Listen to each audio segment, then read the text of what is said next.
General Motors says it has learned from its mistakes regarding EVs. Well, GM fans say they're not buying it. Hello, my friends. Welcome to the channel.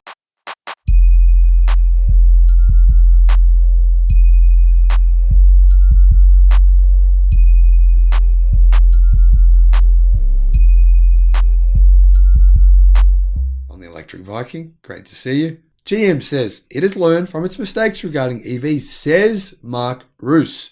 Well, the rooster himself said it, so it must be true. But is it really true? Well, General Motors is stepping into the all-electric vehicle space with gusto, says GMauthority.com, which is basically a GM fan site. They announced back in 2020 they plan to launch 30 new electric vehicle models globally by the 2025 calendar year. And of course, these new GM EVs aren't the General's first all-electric efforts.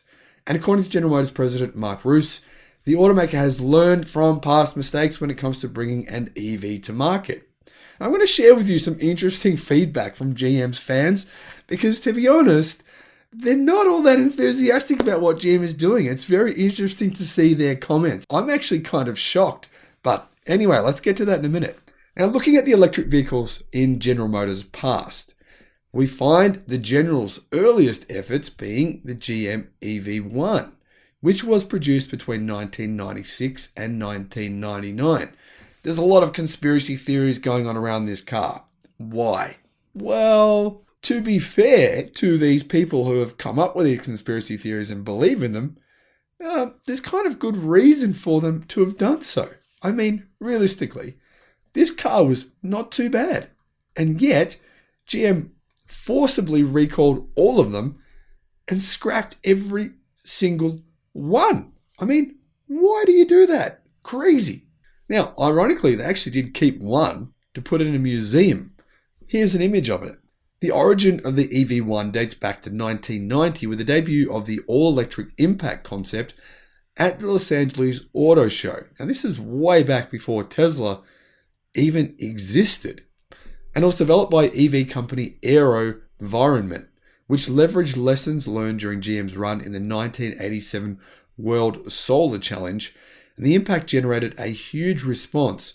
Plans for a production version were quickly put into place. Now, amazingly, the EV1 was designed from the ground up. Seriously, this was an electric car, not built on an internal combustion chassis. This thing was built from the ground up. I mean, not even Mercedes and BMW do that for a lot of their EVs right now. It's amazing what General Motors did all the way back in the early 90s. By the late 90s, they had finally finished the closing touches on, well, one of the most impressive electric vehicles ever created to that point in history. Strangely though, customers couldn't buy the new GM EV1 as it was only offered via lease and only to customers in Southern California and Arizona. The first units produced were allocated to high-profile individuals like celebrities and politicians, each of which was deemed a participant in real-world engineering evaluation. I think that's kind of cool actually. Specs for the first generation GM EV1 included a 16.5 kilowatt hour, very small, lead acid battery providing around 60 miles of range. Output was derived from a 3-phase alternating current induction motor driving the front wheels with 137 horsepower and 110 pound-feet of torque.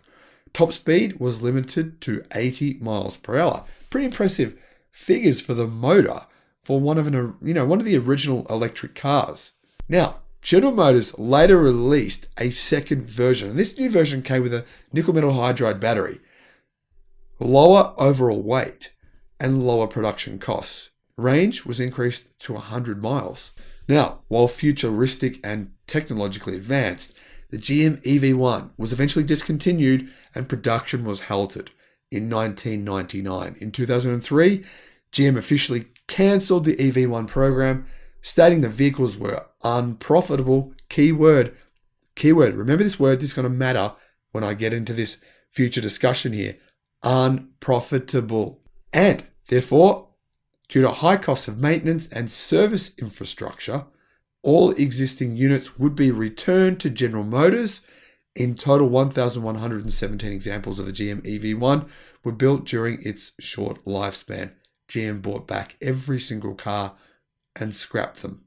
And this was in spite of the protests of a legion of drivers and passionate fans who didn't want to part with their cars.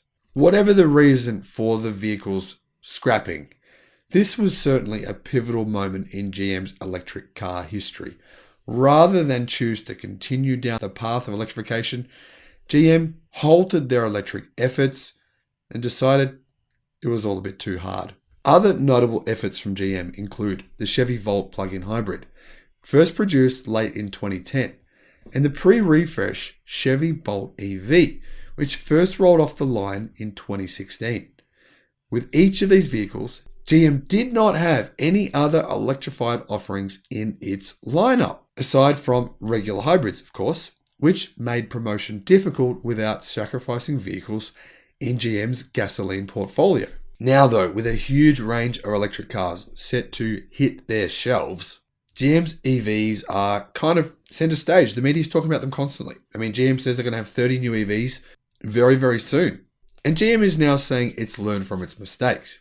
At least its president, Mark Roos, says so. He said the company at that time when we launched the original Bolt was afraid and didn't really get behind it, meaning EVs. Roos said, "We would have liked to have had a portfolio of electric vehicles to go to market with. It's hard to put one car in market and have anybody get behind it in a sales network." In other words, GM's dealers said F you to EVs. Why did they do that? Well, guess what? Dealers make more money out of servicing, right?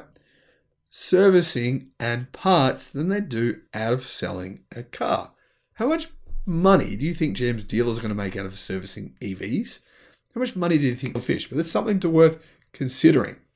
Now, Chevy Bolt EV actually weighs more than a Cadillac Escalade. Then, of course, there's the Chevy Silverado electric pickup. The electric Chevy Blazer leveraged GM's latest Ultium battery and Ultium drive technology, which was co-developed with LG Energy Solutions, a Korean company.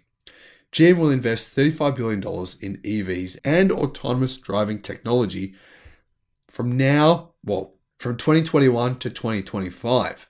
And it plans to go fully electric with its light-duty vehicle line by 2035.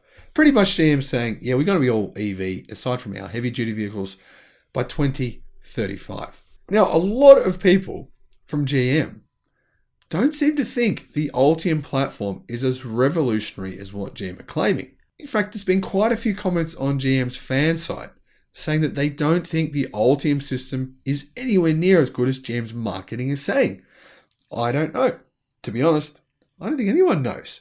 No one really knows the volumetric energy density of the battery cells of Ultium cells. GM haven't disclosed exactly what it is. They have said, though, they'll be using a lot less cobalt in the new batteries, and that's a big advantage. But the batteries do still use some cobalt in them. Now, one of the most liked comments on GM's fan site said, "The Ultium platform is not all it's cracked up to be. It's a bunch of talked up hype. Fortunately, the looming recession will end the party, in addition to the battery shortages spreading across the world." Now, I'm not sure I agree with that. I mean, I love the fact that GM is going EV. So, I think this is being a little bit too critical. Maybe this Ultium platform is pretty good. Then, here we go again. Jake, this whole thing is just a bunch of hype. If they really learned from their electric vehicle mistakes, then they wouldn't have lost a fortune on Chevy Bolt sales and another fortune on the recall. Also, they haven't even sold any Cadillac EVs or Silverado EVs and only a handful of Hummers. I mean, this is kind of true. They've sold a lot of Silverado EVs and Cadillac EVs. They just haven't delivered any yet. So, those sales will come, of course. Jake goes on. You would normally want to make a statement like this after you have recouped your initial investment and you're making some profits, not when you're spilling your guts financially and have nothing to show as of yet. Can we get hype for something real, please? I mean, Jake does have a point. GM are doing a lot of talking for things that don't exist yet. And Tesla was criticized very heavily for their, what do the people call it? Vaporware. How often have you seen that word, right? Hundreds of times. Vaporware, vaporware, vaporware, vaporware. I saw it everywhere. Vaporware everywhere. Everyone was saying Tesla was vaporware. I mean, it sounds ridiculous, but it's true. They were saying the Model 3 was vaporware. The Model Y was vaporware. 4680 battery cells were vaporware. Now they're all saying the Cybertruck is vaporware. It'll never exist. I've read that comment. I have to say at least 1,000 times. It's funny. Now, come on. Is anyone saying the same thing about GM? Are they? Is anyone saying the Silverado EV is vaporware? I haven't read this once. Why is GM not being treated in the same way as Tesla? It's worth asking the question.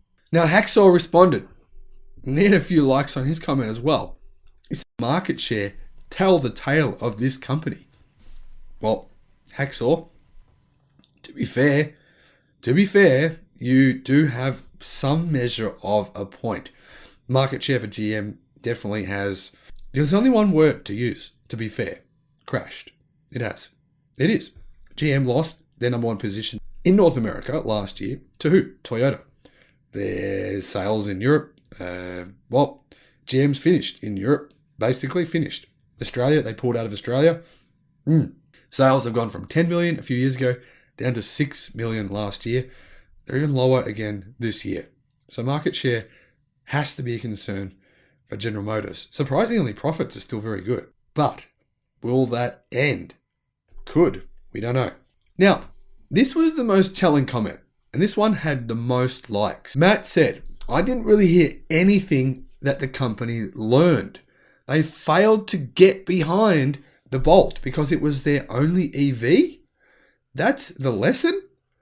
With a fleet of them, the company will now promote them? Not much of an epiphany, if you ask me. And I've got to say, I kind of agree. I mean, Mr. Mike responded. He had a lot of likes on his comment as well. He said, I've yet to see proof that they've learned from any of their mistakes. And frankly, to be fair, Mark Roos didn't say any way that they've learned. What had they learned? What did they learn? Mark, I want to know what you learned as a company. If you say you've learned from your mistakes, then tell us all about these learnings. Because I, for one, would love to know what they are. I mean, I love to be pointed out when I'm wrong. Because then I can learn from what I did wrong. And I do things wrong all the time. All the freaking time I do things wrong. And I slap myself on the head and I go, okay, what can I learn here? And I figure out what the lesson was. Frankly, I think Mark is just talking gibberish, to be honest. I think Roos is talking like a rooster. He's not making, where are the learnings? Tell me, Mark, what are they? What were they? Tell us all about them. To be honest, all this said, I've got to say I do like where General Motors is going. They do want to make a lot of EVs. Are they making them fast enough in order to still exist as a company in 10 years' time from now? I don't know. That's a good question. I know a lot of you are wondering that. A lot of you are thinking GM could go bankrupt. Absolutely, they absolutely could. And a lot of you think, no, GM's making all these battery factories all over the world and all over America anyway. They're going to make a lot of EVs. They're going to make 30 different models by 2025. That's not going to happen. But anyway. And to be honest, I do think GM have the right intent. I think they have the wrong CEO, the right intent. The CEO claims GM right now are number one. When you're number one, there's nowhere to go. You're already number one. Is GM really number one when it comes to EV sales? Absolutely not. But they think they are. And that is delusion. If your CEO is delusional, really does that mean your company has learned from its mistakes? I don't know about that. In fact, I highly doubt it. Now let me know in the comment section below. Do you agree with me? Disagree with me? You feel me? You not feel me? Let me know. Bye-bye.